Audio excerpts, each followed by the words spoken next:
UKMotorTalk.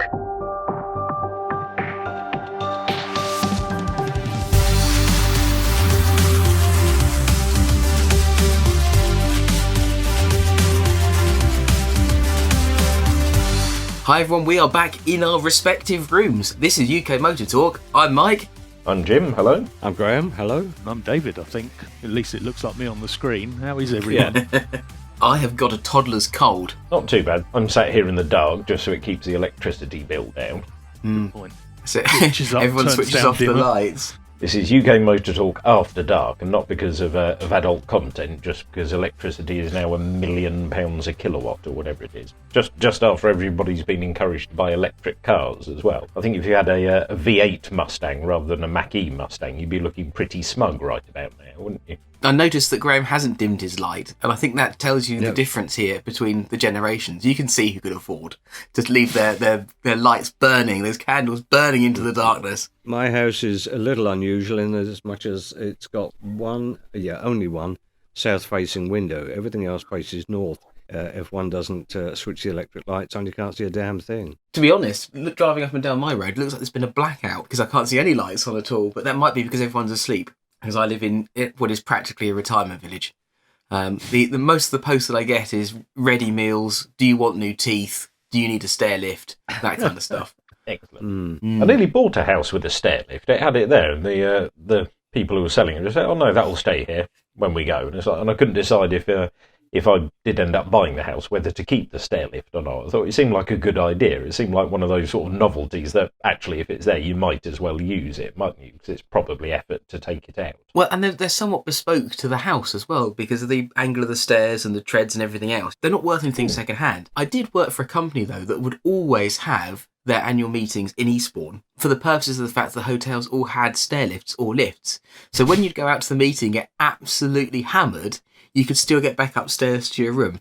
That's a good way of doing it. One of the managers fell down the stairs, face planted the stairs, whilst absolutely sozzled. I think put his tooth through his lip or something. And then after then, everything we went to had a stair lift. I couldn't quite understand it.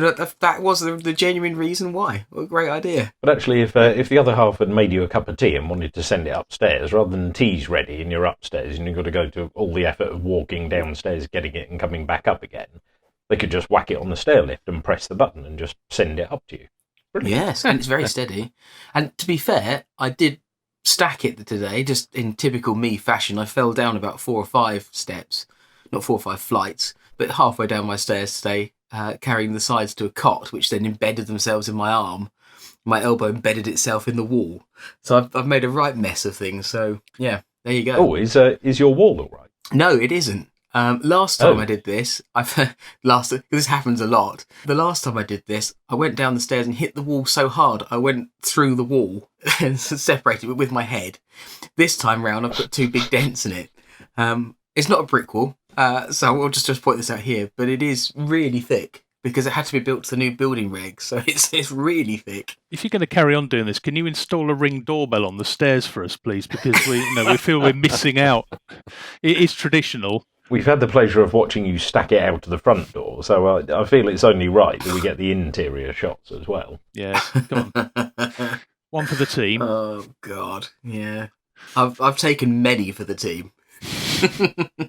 Anyway, otherwise, how are we all doing? You're collectively recovering from the British Motor Show. David's recovering from the tour of Scotland, including the Jim Clark Museum, and I'm recovering from disastrous trip to and from Spain. The UK Motor Talk budget for international travel, somebody's definitely got the thicker end of the wedge here, haven't they?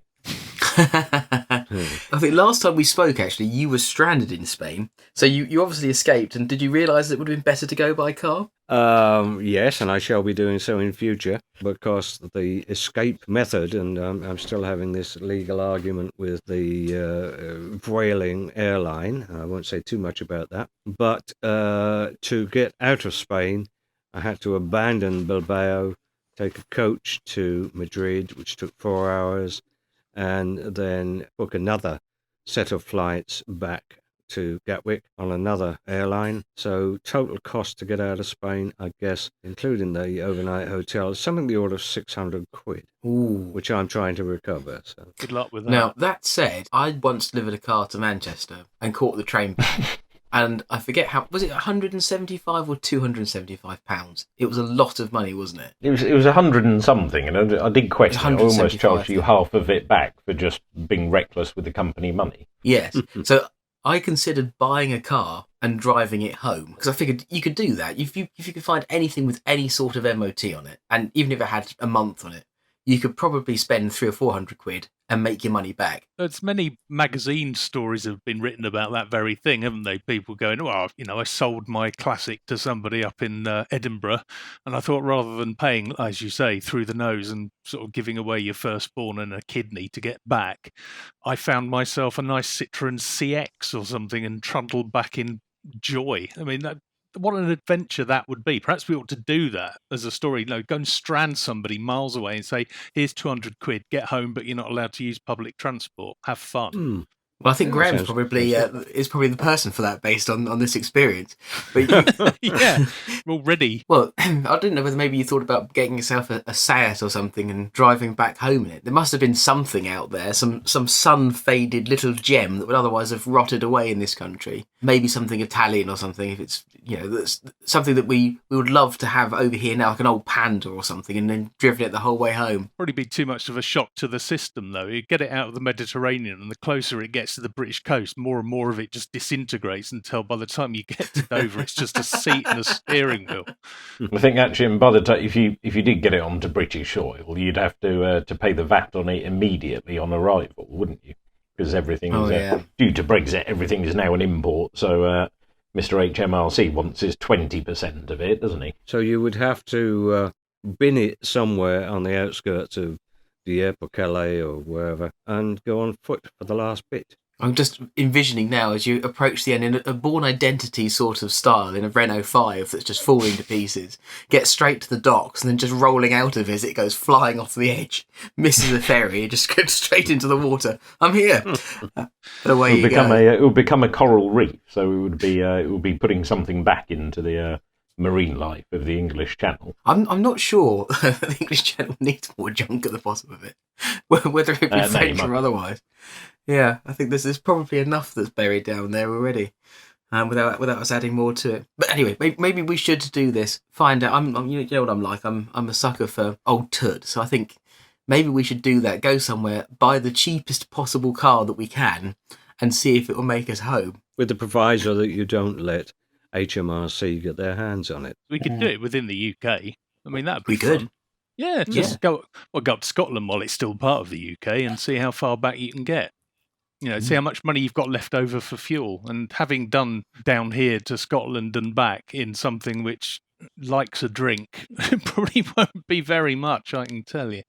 But it's probably what did you go in? We went in our car. I went in my car, the VR6 powered Skoda, which, to be fair, on the way up was averaging at about, at one point I saw 34, which is for that thing that's very pretty good. It is bloody marvellous. I was surprised. My son took a picture of the readout from the back of the car, so I've got it as evidence. And we basically turned up because we went up to Glasgow the night before we went over to where we were really actually staying. And it was, I think, when we parked it just outside of Glasgow at East Kilbride, it was saying 31.5. So when you consider we had the lights and the wipers on pretty much all the way because it was pouring with rain all the way through the Lake District and around Manchester, as is traditional. Enjoyable drive. And we weren't hanging about, driving sensibly and carefully, and it wasn't busy, put it that way, and it just made the journey that much more pleasant, and it made me realise that was what exactly the car was designed to do. It's just a long-distance cruiser, and you can barely hear it a ticker. It's brilliant. The journey back was a nightmare because every idiot and his wife was herring down the A1, M1 and driving. I mean, it was psychopathic, the driving. But even so, even on the way back, we managed to do 32. By the time we parked it was exactly 32 miles to gallon. So it could be a lot worse when you consider that's what we used to get in most cars, really, back in the old days. There and again, petrol was half the price it is now.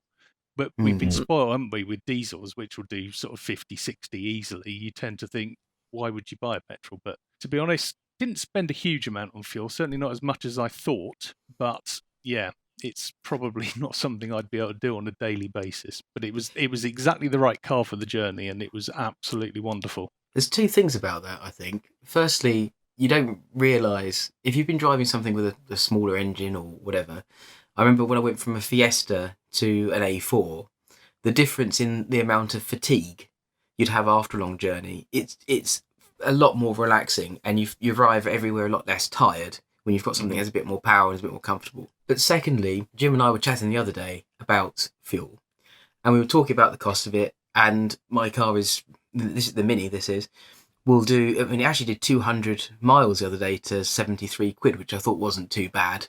And I don't really mind putting it into that because I quite enjoy driving it.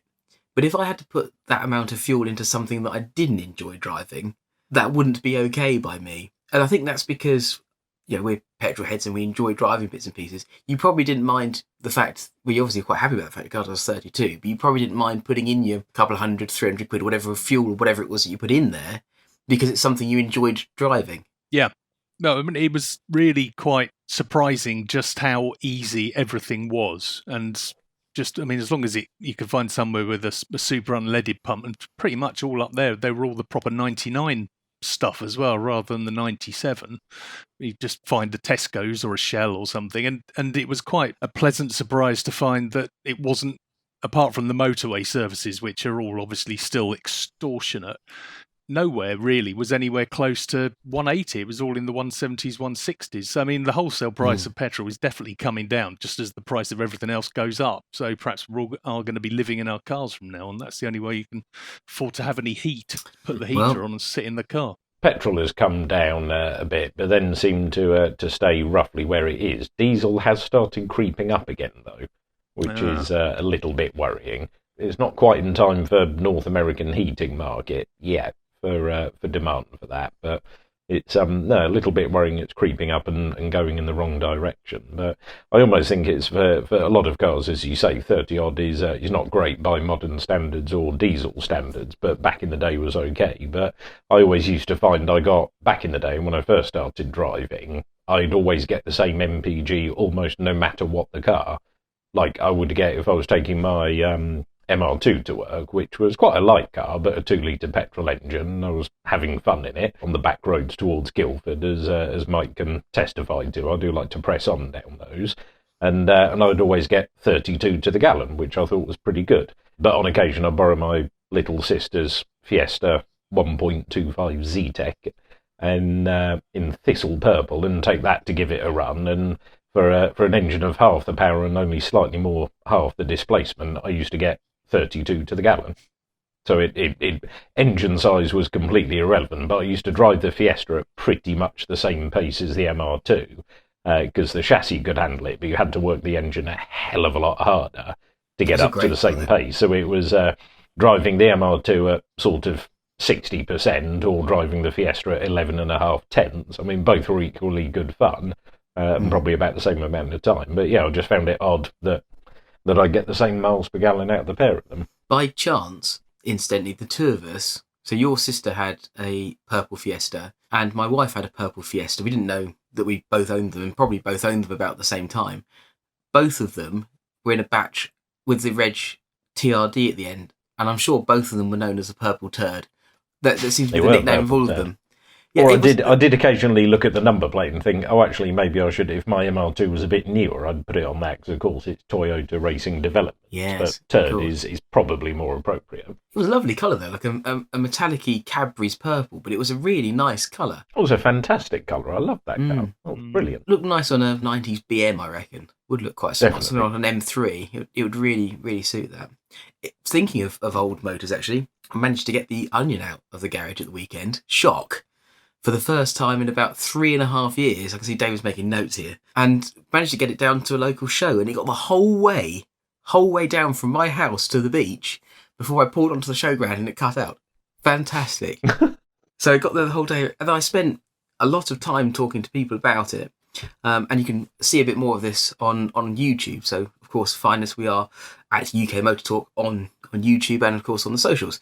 But it occurred to me that it's quite a bizarre experience when you think about it, that so many people want to chat to me about an Orion, which when I bought it was probably the equivalent of owning something like a 2005 Focus now. It seemed odd that I'd be standing there chatting to people about a 2005 Focus in whatever 15 years' time. A weird idea that a car that was just so humdrum and basic and everywhere, it now is a point of comment. But there you go. I thought it was just me with my weird taste, but apparently there are other people that join me. I think we've said this before on the podcast, haven't we? Is it, will a Fiesta 1 litre EcoBoost Z-Tech with a city pack ever be a rare car, ever be a talking point, etc.? I kind of think they made so many of them that actually no, it won't be, but have so many of them now blown up or early ones started to rot away that actually give it another 5 years, and yes, they will be a rare car, the early ones anyway. I remember being at a show years and years ago, and there was a bunch of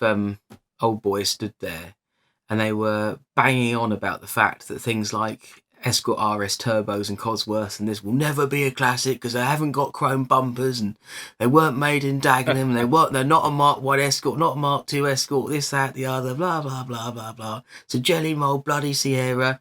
And then you see them go through the auctions, an RS 500's, 150 grand or something. And you think, okay. I would say that's probably a classic now. Well, talking of Fords that reach stratospheric figures, did we all see how much Princess Diana's went for? Yeah, we did. What was that? Yeah. 650 plus. Yes, plus fees. 722 plus with the fees included, I think it was. But yeah, certainly 650. So if you don't know about this car, it was a Ford Motor Company car. And there's debate about this. So unquestionably, someone will come flooding in with a letter about this. But effectively, there were 3 of them that were built. 3. Not 2, but 3. That were painted black and not white. There were a couple of red ones as well. Princess Diana's, a decoy car that was also painted in black. And Princess Diana's, I think, trying to remember the reg, something like C482HAR or something, or I can't remember anyway. But whatever it is. And another one which was supposedly built for, I think it was Prince Michael of Kent, but three vehicles. And at some point in its life, I think it was given away, possibly by Kiss or someone similar in a competition, and ultimately ended up in a private collection called the Bonkers Collection in Wales, which is fascinating. It had loads of low mileage cars, all Fords pretty much. I think most of them have been sold off, and recently obviously made its way to auction, and Hammer went down at £650,000. Lots of speculation as to who this has been bought by. Someone said Chris Evans, but I don't actually know the answer. Don't know if you guys do. No. The tragedy of that car at that price is, just think how many classic cars, genuine, real, quality classic cars, you could buy for 650 grand. A lot. Hey, what are you saying about auto escorts? Thank you, but no, it's only that It is figure mad. because of the association. Of And course. I can think of, I could build a 5 or 6 car collection for that sort of money. Just 5 or 6. I'm thinking of many cars I could buy for that amount How of money. how the other half live. Yeah, here we go. Sat there in his Just mansion with his a bit. lights on. But I did hear another rumour that of the vehicles that survived, one of them was bought and crushed deliberately so as to not hamper the value or the purity of the remaining Diana car. Whether there's any truth in that, I'm not sure. But there are a few people that have said the same thing, witnessed it being destroyed. So who knows? Who knows? When you consider, I mean, I've just had a look, looking for other, obviously well-known, expensive and rare Ford cars. There was a Ford RS 200 with only 5,500 miles came up recently on collecting cars. That went for 233.5. I'd rather have that. Which exactly, I think. I mean, you could have had basically 3 of those, couldn't you? Or 2 and a bit, 3 for the price of one that once had Diana sat in it, which is obviously, as you rightly say, Graham, the provenance is everything with that car. But God, I'd so much rather have an RS 200. I'd rather have 3 of the bloody things rather than a slightly liggy RS Turbo. There's not much of a demand for Princess of Wales Mercedes, though, is there? Ooh, too soon. Too soon. Too soon. You can take that out as you wish.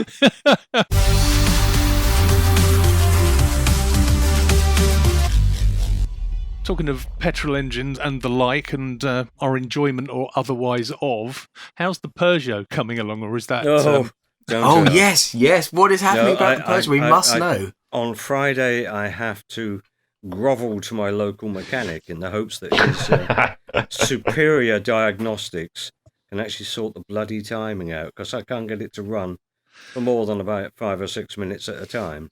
I think you're about to hit the absolute zenith of the mechanic's labour rate, which is if you leave the car with me and leave me alone, it'll cost you, I don't know, let's say if it's an independent mechanic, it's £50 an hour.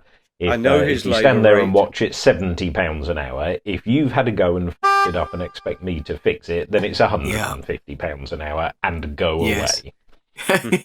No, it ain't going to be going to a Peugeot dealership. It's going to an independent mechanic who... I mean, this was the problem in the first place, just to point this out. Well, he didn't have the locking kit specific to that and didn't particularly want to invest in it. Now, I've invested in the locking kit. So the locking kit and the rest of the kit that I've bought will go in the car to him, and the dephasers, which were the problem, appear to be the problem, I've replaced and with the locking kit and so on and so on and so on. So it appears that the timing is not quite right, but is sortable, but not doable with kit that I've got. If you charge your own time out at only £5 an hour, let's say, let's pay yourself minimum wage. So pay yourself £10 odd an hour, and all the tools you bought. You're probably going to have this cam belt done and dusted for less than 10 grand, aren't you? I think so. It's a bargain. Not much less. Speaking. Not much less. No, but given that the Peugeot dealership wanted 2 plus parts, £2,000. They wanted £2,000 plus parts. Well, just buy another Peugeot. It did remind me. Do you remember I sent a list after an earlier conversation of all the various cars I'd owned, and I realised afterwards I had a complete mental black spot of the Peugeot 806 that I'd owned relatively briefly, which launched its engine completely one day. Timing belt? And I sold it needing an engine change for, I think, 1,500 quid, and it was worth about 6. So there you go. Oh dear. So that's a repressed no more memory Peugeot. there, but I was chatting to a customer of ours, and he bought a car from us and then lived, I think he was German, living in Belgium at the time, so we delivered it to him. All was good early on in the car's life and everything ran well, and he's now in New Zealand enjoying a picturesque retirement. But got in touch as he'd had a couple of issues with the car and was trying to track down all the parts, but also his mechanic was trying to track down the knowledge and expertise on how to change all these parts. And when he'd said, it's something had happened with the oil pickup and timing belt delamination, etc., because it hadn't been run with the right oil. And he said, well, I think I've got all the bits we need, but it's how to do it and the manuals and bits and pieces. Can you help? So I said, yeah. I sent all the instructions over to his mechanic, and that was about 2 weeks ago. But the last I heard of him was, okay, I'm going to read all this and then come back to you. And that was 2 weeks ago, so he's still reading it, I think. But my last bit of advice was, well, if you can find a rear-ended one with an engine that works, then I'd probably just put an engine in it rather than trying to change turbos and oil pumps and pickups and cam belts, etc. at the same time. There's just no room in there, so it's easier to take the engine out. So if you're going to do that and you think the engine's maybe run a bit starved of oil, I think you're best off just putting a new engine in it, and that was, I think that's the way he's going to go in the end. But this is the problem with a lot of modern cars trying to get to anything. How much you need to take out. The instructions were, okay, I want to start here. I want to change the cam belt. Okay, but before that, you need to take this bit out. Click. Okay, but before you do that, you need to take this bit out, and you were 20 subsections earlier. Before you came up with the first bit you had to take out, and it's just how much stuff needed to come out. It's probably a week's work to do all this. It probably owes me at least 3 days, maybe 4 days labour so far. And with hindsight, I should have changed the bloody engine, because it's nearly the amount of work. And it would have perhaps made more sense to just scrap the bloody vehicle and make sure I never buy another Peugeot, because, it's just caused non-stop grief since we bought it. It's an anti-pollution problem, which is caused by timing problem.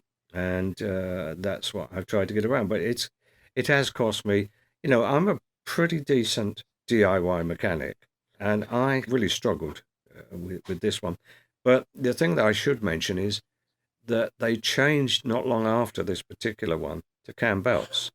And I've done several cam belts. They were doddle by comparison.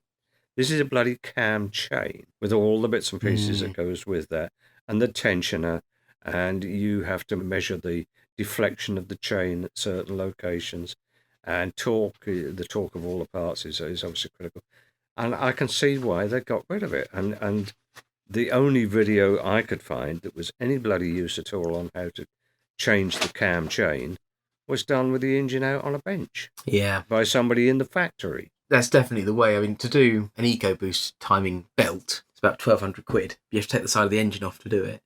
And it's Kevlar reinforced. It runs through oil. And hence, if it falls to bits because you put the wrong oil in it, it will block up the oil strain and all kinds of problems. I have got to do the timing belt on the engine which I'm building up for the Onion, and that has a variable cam timing system, but the engine is out, and I do have all the right bits, and I'm thinking, should I try this or not? I think I might get someone to do it for me. I think it's probably the safest option all round, based on experience. Yeah, I think having a workshop full of highly specialist trained chaps to do it for us is much nicer, isn't it? But I think that's always the way. When we've flicked through bits and pieces, we were looking at a roll cage for the Fiesta the other day, weren't we? And at the bottom it said, a very easy DIY install for anybody proficient with welding and welding techniques. And I thought, it's probably an easy DIY install for somebody who knows somebody who has welding techniques and equipment. So actually, I thought that's a very, very easy DIY install.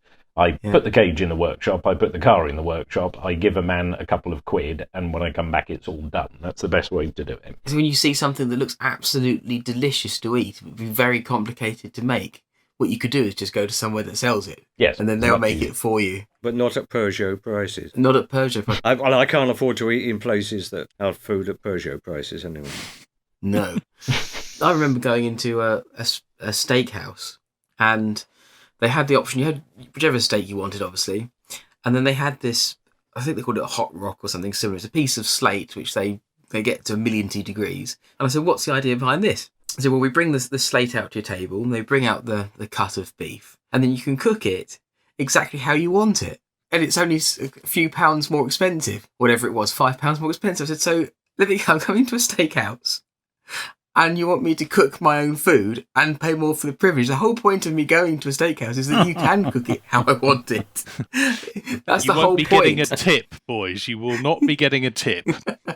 We've gone slightly off topic. I think, well, actually, we're about sort of half an hour in and haven't really touched the topic yet. So I think we were going to chat about a new car for you, weren't we, Dave? That's what we kind of planned to chat about. Well, potentially, yes. Which is vaguely of interest because of my trip to the Caledonian shores. Interestingly enough, this is for those who have zoned out. This is the useful motoring advice section of the podcast. Now, this is what you actually signed up for. Well, let's not overplay it or write checks we can't quite cash just yet. But we had a holiday up in Scotland. We stayed up just over the border from Berwick in a place called St Abbs, where you can rent the lighthouse keeper's cottage, and it's absolutely fantastic. And it's a working lighthouse. It's one of these little ones that's set further down the cliff rather than a big tall one. But literally, the front door of our place looked out onto the steps, which led down to this little lighthouse. Absolutely amazing. It's down a 2-mile track through the middle of nowhere to get to. I'll share some photos. It's absolutely amazing. Never been anywhere like it. But went all that way and ended up, because this big cottage had been divided into a couple of apartments, and in the one next door to us was a nice man from Bolton who had a 14-year-old Audi A6 3-litre diesel, which, as anyone who knows will know, they're not slow, these things. And he was a bit of a car fan. Anyway, turns out he knew exactly what it was that I had and actually wants to buy it.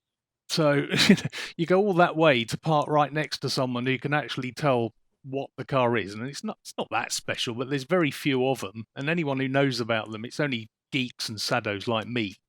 And like us. Yes, like us. Yes, okay. Yeah.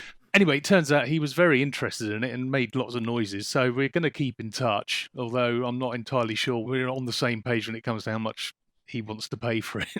But there we go. That's a conversation for another day. But it did get me thinking, as I have been, that I've had the thing for a few years and it's still not got a lot of miles on it for its age. And I'm now looking at trying to replace it with something similar. Now, a sleeper appeals for obvious reasons. It's quite nice making progress under the radar, as we all know. If you have anything that shouts, look at me, it either involves people trying to race you off the lights or trying to pull you over with blue lights, neither of which I'm particularly keen on. So they're so unsporting turning the lights on after they've lost. After they've lost, exactly. Yeah. So the equivalents I've been looking for, there's not. I look forward to being corrected, but nothing's really leapt out apart from perhaps the Golf R in estate form, which is actually a very subtle thing, particularly if you have the dechrome option. So you don't have the chromed wing mirrors and you don't have the big fat 4 exhausts looking back at you like howitzers, because they're big old things on those. If you have them in the darker colour, then they're a lot more subtle and they just look dirty and blend into the bumper. But the only other thing that really sort of has kept coming back up to mind is the newer equivalent of what I've got, which is the Superb 3 with the 280 TSI engine, the turbo, basically a slightly detuned version of what's in the Golf R. And I quite like that because the new Skoda is almost, well, it's pretty much as subtle as what I've got now. And it's not a VRS. It's not badged as a VRS. You can get a Sportline version, which is slightly lowered and looks a little bit more weapon. But if you go for the sort of executive spec, it really does look like any other Skoda Superb, but it will do 0 to 60 in 5.5 seconds, which really quite appeals to me. Well, seeing as though you have a penchant for Italian eventual misery interspersed with joy, it's something like a 159 sport wagon.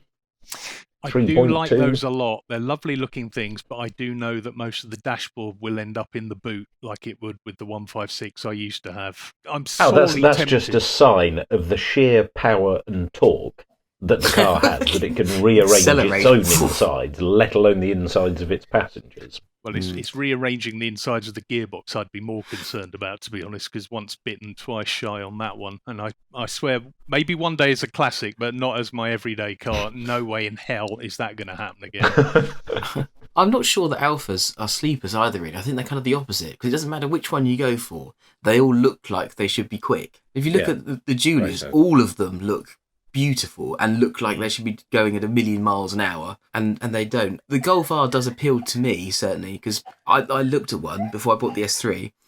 It's fundamentally the same car underneath. It's got the same, I forget, it's an EA 888 engine. Someone will tell me, I'm sure. The 2-litre, which is also in the Leon Cupra or Cupra Leon, or whichever way round they want to call it now, but it's not a Seat, but it is a Seat, but it's a Cupra, but whatever, which is also, I would say, quite tempting, and you can have in estate form. Pretty economical, brilliantly quick. I think I was doing just sub 4.5 seconds to 60. Admittedly, quite a bit smaller than the Superb. And I think the Estate's 0.2 of a second slower or something. But it's definitely +1 for this. And I was actually sat in the car park opposite an RS4 the other day. And that was in black without the badges on. And Audi, I think, do a very good job of making cars that are the quick versions not look very different from the ones that aren't, admittedly with slightly wider hips and things. But bearing in mind that everything's an S-line, this, that and the other anyway, they're all the basic ones look sporty, even if they aren't. Then when you have got one of the sporty ones, it's difficult to tell them apart with no badges on. This is very true. Yes, I mean, the car that our erstwhile next-door neighbour up at the lighthouse for the week had was, 14 years old on a private plate. It really did look in fantastic condition, and it was, because he's looked after it well, and it, again, didn't look like butter would melt, yet the thing will do 0 to 60 in a shade over 6 seconds. 6-speed box. It's got, telling me all about it. It's got the full sort of press a button and it'll stiffen its suspension, the whole thing. And again, it just blends in because it's a sort of 10, 15-year-old Audi, and it will just dawdle along with the traffic, but you could probably embarrass a good few people even now with that thing and still get 600 miles out of a tank, whereas mine will do the same, but you'll only get 300 miles out of a tank, but it will make a very good noise. So, it's all these... I did wonder about maybe going back to diesel, but I've sort of discounted that very, very quickly because they're going to be legislated out of existence probably a lot quicker than the petrol will, I would have thought. Yeah, I think so. Yeah, I think if you want to drive it, although, as we've said on this podcast, and lots of people have pointed out, the petrol and diesel cars aren't being banned flat out. It's just the sale of new ones, and they'll still be running for many, many years. But there's nothing to stop a local town, city or county council just all of a sudden saying, right, that's it, no diesels within the ring road, etc., or only allowed in after dark or every third Sunday if it's a bit cloudy, etc. So it's So I don't know. Then 330 BMW Touring, something like that. If we're going petrol, maybe a 330. I think rather than going up to the 5, unless you desperately need the extra room. I mean, I would say something like a 540. Oh, yes. Touring would be now you're rather nice, but that's very it depends classy how much you can remortgage your house for fuel costs. If we're going to try and keep it somewhere around 30 something to the gallon, then a 330 perhaps. The 330s, I do like them. The 335s with the twin exhaust, one on either side of the car, do appeal. But again, you try finding one that hasn't been to the moon and back that's affordable. I mean, nothing's affordable, is it? Everything's stupid. But it did get me thinking. I mean, obviously, as we all do, we play the Auto Trader app roulette and go, what can I find for this price with this acceleration, at my price level? And I did find a few things. I mean, the obvious one being the slightly older, sharing the same engine in a slightly better state of tune, the R36 Passat. There's a lot of Japanese re-imports of those, a lot that have come back in. And they are very rare. Around here, in the same way they actually used to use the estate version of what I've got, the armed response yacht round in sort of various parts of the county used to tool around in a blue R36. And it was, you knew it was the police because it was the only one on the roads around here. They're rare as hen's teeth, those things, aren't they? But it did get me thinking, just sort of sleeper cars of yore, things that we've all sort of known about and liked in the past that perhaps we hadn't thought of as sleepers, but really, sort of when you stop to think, there's probably more than you think. I mean, for example, the Subaru Forester with the full fat engine, that sort of thing looks like the sort of thing a local veterinary surgeon would drive around in to go and sort of tend to horses in the middle of a field, but it'll do 0 to 60 in just over 5.5 seconds. That appeals to me. I do think with that, is that with the Boxer engine in it, though? Yes, yeah.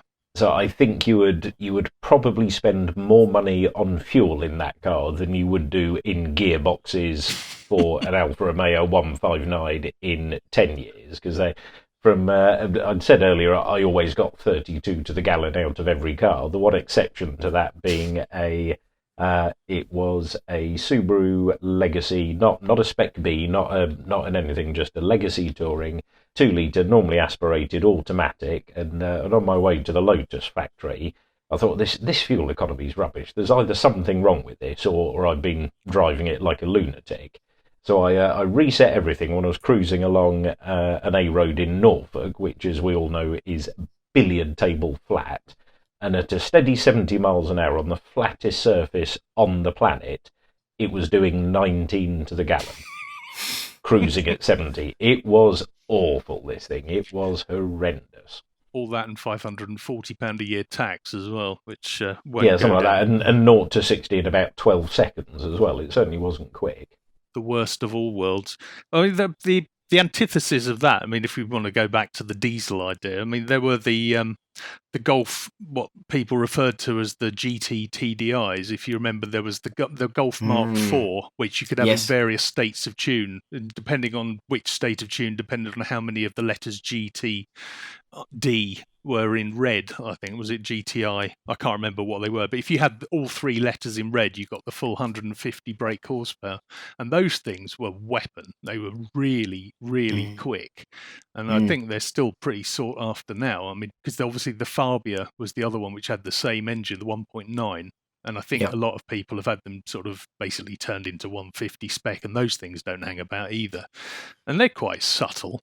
I always quite like those. Well, they are, apart from the fact that when you see them disappear at the lights, well, you don't see them disappear at the lights. It's like following a battleship. Because it's a huge black, and all you ever see is little stickers on the back bumper saying "No poke without smoke" or something on them. It was still a bizarre idea having the diesel hot hatch, I think, but there were a few. Even things like I had a Mondeo ST DR, hang on a second, this doesn't sound right. An STD. it was an STD. That's not good. Anyway, Yep. I had a Mondeo STD, and that thing had a tune on it, which brought it up to about 200 brake horsepower or something from its original 155. But the torque was more than the Mark II RS Focus, and that used to absolutely fly, that thing. That was a real surprise, and quick and comfortable and relatively economical.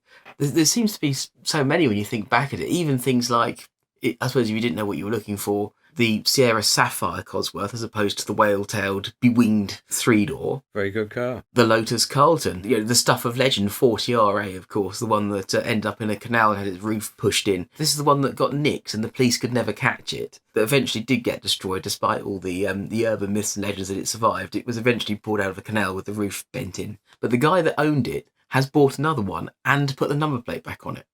So there is now a 40RA Lotus Carlton that does exist. Nice. Yeah, which I think is pretty fascinating. And then if you think, following that sort of Ford theme and that same sort of era, there were lots of 2.9 V6 Cosworth Granadas and the like. We just don't really see so much of them these days. Certainly mainstream manufacturers don't bother putting big engines in anything anymore. I know it's not in vogue, but most of them have small capacity turbos, don't they? Even more so, you don't get big power estates anymore, do you? I mean, No. Going back in time, there was the Mitsubishi, the Galant, or Yes. Galant, however you pronounce it in this country. Yeah. Those were, I always loved the look of those. I thought they were brilliant and quite quick as well. So it will be an unusual old school choice, and maybe prices on those haven't quite gone balmy yet. You never know; they might do in a few years, perhaps. A Mark II Granada 2.8 IX estate would be quite nice, with the chrome roof rails and the twin spots, all that. I used to hanker after them I don't know why. I was always hoping perhaps my dad would get one as a family car. We ended up with a 505 estate, which was interesting in and of itself, but it wasn't quick, and it certainly didn't look as cool as the slab-sided Granada. But going back, I mean, they are bloody big things, and especially when you're used to sort of sitting in the boot to be taken to school, you've got room to stretch your legs out when you could still do that sort of thing. But I did come up with a bit of a list of sort of some older sleeper cars. I mean, obviously, I think one going right back would be the Dolomite Sprint, because that was a fairly subtle-looking thing for its day, wasn't it? Yeah. Nippy, 2-litre. 16-valve, first 16-valve engine, I think I'm right saying. Very, very quick, very collectible now, because there were never that many of them anyway. A friend of mine had one, and his wife managed to rotate it on a dual carriageway. So he and I spent a Saturday afternoon bolting a paving slab in the boot. Made all the difference. Our CDT teacher had one, and he was definitely in vogue. He used to actually lend it. God knows what he was thinking. He used to lend it to the car mechanic class, and they used to go in and play around with the heads and do all sorts of things and ruin the setup of his SU carbs, and God knows what he was thinking. But he was, perhaps he was quite a nice, beneficial chap and liked people to see what he had. But these days, like you say, they're rare as hen's teeth, aren't they? They are indeed, fetching serious money. I think Volvos. We can't talk sleeper without thinking Volvo.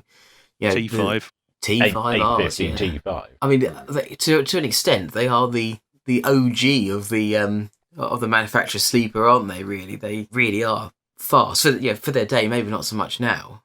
And when you think fast estate, you still think Volvo. I'm not sure you do. So many police forces had them because for some reason they lasted a very long time, and they were very quick, some of the ones that they had. Well, that's always a good sign, isn't it? I mean, if you see the police using something as an unmarked car, there's a very good chance that it's a very good sleeper, because obviously they want to blend in something that looks like a plain wrapper. So that's why you'll see any number of black or grey Audis, Volvos, mainly BMWs these days, of course, though they do seem to be going back to Volvo, which is interesting. There's a lot of those around. A newer Volvo with the 2.5 5 part. I mean, again, maybe ignoring the fuel economy question, but the 2.5 5 cylinder made a hell of a nice noise, and that went in a lot of slightly newer Volvos, didn't it?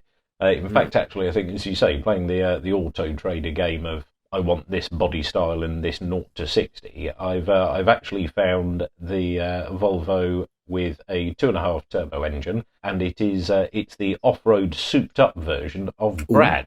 It is in gold. It is the XC70. So let me pop my camera on, and I can show you all. Practical as well. I don't know, it popped into my head. I passed the off-road version of the 9.5 Aero the other day, whatever it was. The 9.5X or Cross? Oh, they were good. The 9.5s were great. Yeah, I keep seeing those estates at the moment. I don't know why, but suddenly see that some of them seem to have reappeared on the roads. Maybe it's people sort of starting to break them out after having sort of put them away once when Saab went the way of all things, and now they're thinking, right, the time is nigh for a revival.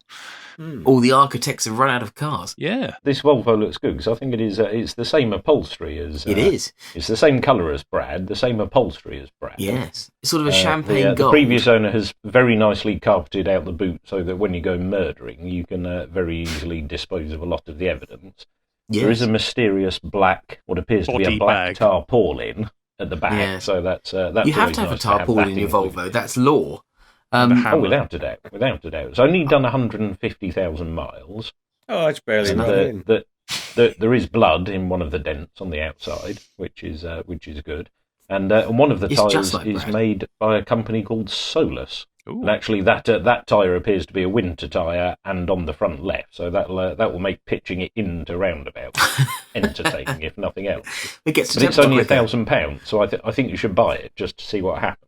Well, again, this could be our sort of, you've got all the way north of the border, now you've got to get home not using a train sort of car. See how much you could haggle that down. If you did buy that, you wouldn't be limited to roads, because it's the off-road version. And, funnily enough, despite being ancient and thirsty, it is ULEZ compliant. Yes, this is the mystery, isn't it? This is the absolute mystery. I don't understand how this works. The Mini is ULEZ compliant.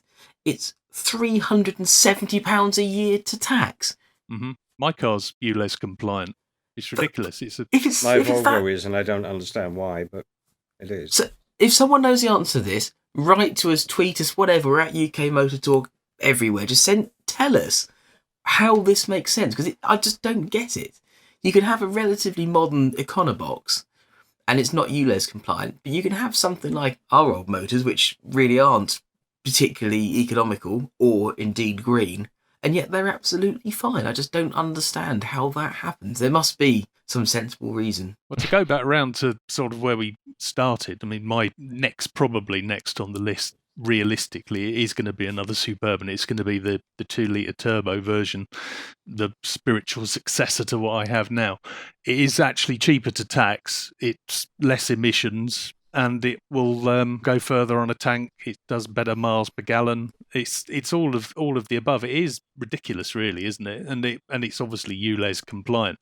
It's just the only sad thing is it just won't be quite as silly engine-wise, because I think it was Volkswagen that sort of started all this, wasn't it? Back in the early 90s, where they plonked the what was then the 2.9 VR6 12-valve in the Golf to try and sort of keep up with BMW's straight six, and then the big engines happened, like you said, the Galant with its 3-litre V6, and back when this sort of thing was doable. Now we've gone full circle from sort of turbocharged 4s back to turbocharged 4s, or even 3s. Yeah, I found it odd that, I mean, I've got the 2-litre turbo Volvo, and the one before was the 2.4, and I'm getting very much similar fuel consumption out of the two. And I don't really kick it hard, but it's cruising on the motorways quite a lot, which is its natural home. So I get good fuel consumption there. But it's still, I mean, if I want to kick it hard, it pulls up very quickly. Quite a surprise for such a big tank. I'm just imagining Andrew laughing at us here, because whilst he'd be editing this together, he'll be thinking that his estate car, which is an Astra, does approximately 970 mpg or something. I think you told us he'd filled it up 3 years ago. And it's still going. He drives it every day.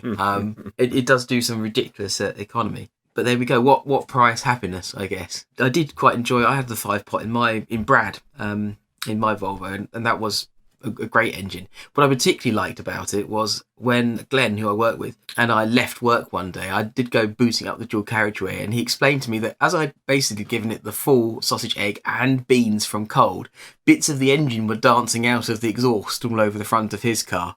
I did wonder why I was winning by so much, but all kinds of things were coming out of the back of it, and it was obviously defending its honour by just shedding parts and weight as it was going along the road. Here we go, chaps. Here's one for you, David. So, on the basis that this particular vehicle has a sunstrip with Faux Mo Co. written on it in rather fancy script, what do we think this is? Well, a Mondeo ST220 Estate? No. I don't know. 1.25 Z-Tech Fiesta. No. A Model T with a body kit. No. Somebody's missed the boat there, haven't they? It's a Volvo. Wow. They have. Someone this is I've never seen so many vents in the bonnet. Very well modified example. It's obviously had a problem with overheating in the past. Is it That because is a it's lot of potentially vents. got a shared engine? Did they? No, Volvo didn't share the 5-cylinder, did they? They did, but Ford used yeah, it in the ST and the RS Mark II Focus, and also in the S-Max, which was a massive sleeper if you think about it. So got that on 7 the list. seats, 2.5 litre turbo, crazy. Again, a popular choice with armed response units. Oh, there you are. It's even got neons, this car. Oh, and it's colour-coded neons as well. Even better. They've really thought about this. And a rear strut brace as well. Well, that makes it practical for an estate, doesn't it? for Why would you extra put a strut practicality. brace? Yes, in an estate car. It's not quite the sleeper I had in mind, but it's impressive body of work by somebody, really, especially when they've got a pair of tin snips out and done that to the bonnet. You could go for the one that's next to it on the driveway, because that's matte black, so that is that's a properly looker. stealthy. Stealth. Probably radar evasive as well. Actually, that could be a good thing, couldn't it? Good. I did look at a V60 Polestar once. That was a bit of a sleeper if it hadn't been in bright blue and quite quick but quite dated on the inside. If we're thinking of hot estates, let's not forget the V10 era. So there was the M5, and someone will tell me what the model code was, but the one with the Dame Edna headlamps, which I quite like. I really like that shape of the 5 Series. I think it was a Bangle designed one. And then there was the Lamborghini. Yes, of course. 5.2 litres of... That thing was very subtle. That really was an incredibly subtle thing, but an absolute nightmare. A wise man once told me that was not something to buy unless you actually owned the garage where it was going to be going regularly for servicing, because everything, like you said earlier on, everything has to be removed before you can get to anything. If you want to change a bulb, the front of the car's got to come off. That was the Citroen Maserati problem, wasn't it? That is also the case with the Toyota Aygo, as I found out. Yeah. At another end of the scale. I do seem to remember we sold, some years ago, a company I worked at, we sold a W12 Phaeton. Bloody hell. It was cheap at something like 38 grand or something similar, and had done 3,500 miles. It was, it had been barely used, but that sounded fantastic and went incredibly well. No one would ever expected that because it just looks like a fat Passat. It's a Bentley and drag, isn't it, really? Yeah, and that's exactly what everyone was saying, a very Alan Partridge kind of way. So Japanese Mercedes. just my VW What sort of Bentley and accent drag. was that? Hi, my name's Alan Partridge. Alan Partridge from drive. Australia. Yeah, the VW Passat. dear. Been hanging around with Dick Van Dyke for a little bit too long. Good day, Mary Poppins. I'm the chimney sweep Oh, called blimey. Blimey. That's it. Yeah. Well, anyway, food for thought. Thank you for that excellent consumer advice. Oh, there we I'll are. be So hello. that's just the prime sign. Oh, that's food for thought. He's going to ignore all of our advice. Oh, there, yes. There he Well, is. actually, He's climbing I'm aboard not the sure there's D-back been, bus. I've just got to I'm not ask sure the there's wife. been any useful advice in there whatsoever. It's been fun, though. No, but buy a 330 Touring. I That's the think only a 330 is the way. I mean, you only have to look at what the police are using, and basically that's probably the thing to have, albeit the ones that they're using are diesel, aren't they? The 330Ds, but they're not slow, but they will do mile after mile after mile. Perhaps that's the way to go. There's as I'm sure you'll be aware from going trawling Auto Trader, there are any number of ex-police supply places, mostly up in Birmingham and Manchester, where you can buy very white or very silver BMWs, any number of estate cars. And I do keep looking at those, but I don't think diesel is a very good idea these days, to be honest. Anyway, we watch with interest as to what you decide to go for. My vote would certainly be for a Golf R Estate. or otherwise maybe a Cupra Leon estate, I think would be a slightly unusual choice, but quite an interesting one. Yeah, that's another one on the radar. I can do you a good deal in a Peugeot estate. No, You may not. Stop. It's No. kind offer though that is. If we take anything away from this podcast, it's for the love of God, don't buy a Peugeot unless you think it's disposable. How do I tell Auto Trader that a Mini Clubman is not an estate? It's an estate. It's not really, is it? Well, it It's is. an insult. It's a slightly inflated hatchback. You used to be able to get a Mini Clubman estate back in the olden days because our next door neighbours had one, and that was a Yeah. proper Mini Clubman estate. Sometimes referred to as a long that was proper. This is just a slightly stretched. I mean, I know an estate is just a slightly stretched and flat-backed saloon, but it's an estate of a hatchback. But a hatchback is kind of an estate shape anyway. Now you can get a John Cooper Works estate, which is an abomination as far as I'm concerned. But, if you want your two tiny mongrels plastered against the rear tailgate as you take off, it's fine, that's up to you. But there's no room in it for anything else, and it's one of the most pointless vehicles on the planet, I think. I think And it's an a. insult. When you say John mongrels, Cooper. do you mean children or pets? No, I was referring to dogs. I think it's 300 something odd brake horsepower there, but they it? look huge. They look like the what are those fish at the bottom feeders? They from the front they have the eyes and the mouth, and it's just very wide, very very big. It doesn't look quite right to me. I know quite a few people that have got them, and they think they're fantastic, and I kind of can understand why the performance and everything else is exciting, but yeah, they don't quite fit with the whole Mini thing. But then Mini are going back to making small cars again soon, so the next generation of Mini is going to be closer in size to my one than it is to the new one. And not before time. Exactly. Yeah, I guess on that note, it's probably time for some of us to go to bed. So here we are with our hot milk and slippers, and time to say goodbye to all. Thanks for listening to us rabbit on about cars, about sleepers and everything else. I've been Mike, good night. I've been Jim. Goodbye. Take care. I've been Graham. Good night and sweet dreams. And I'm Dave, and I'm off to go and play with Auto Trader. See you next time.